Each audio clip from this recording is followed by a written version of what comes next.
I have an unconventional perspective. I believe that following the end of World War II, that at certain stages, various countries, including the United States, agreed to perpetuate certain forms of human test subject experimentation that the Nazis had performed, specifically on the Jews, but not exclusively on the Jews, in the manners in which they supported the nation of Israel and the unfolding of events that corresponded with the nation of Israel and later other national self determination efforts.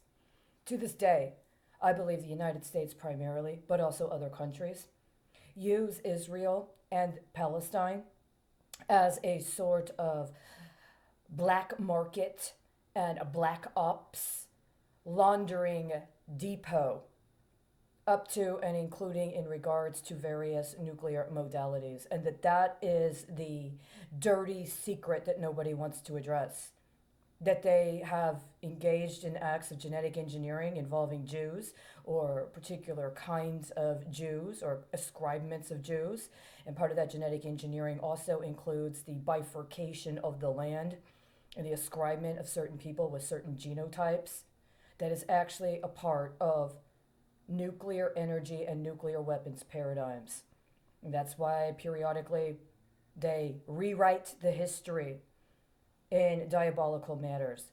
I believe that there was more to the Bielski Commission that has ever been acknowledged, and I believe specifically that one of the reasons why Israel has allowed itself to continue perpetuating relationships with countries that are so virulently anti Semitic is because they know, the leadership of the nation of Israel knows that it was able to get some kind of tacit support from certain people as long as it, on certain levels, cooperated with the human test subject experimentation processes that had been instigated by the Nazis specifically and are perpetuated to this day.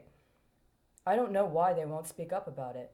I don't know why anybody has allowed any of the legacies they come from to be modified or diversified into such cowardice.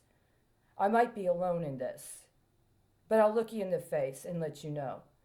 I'm not saying anybody is completely innocent, and I'm not saying anybody is completely a culprit. But we have to address this for what it is.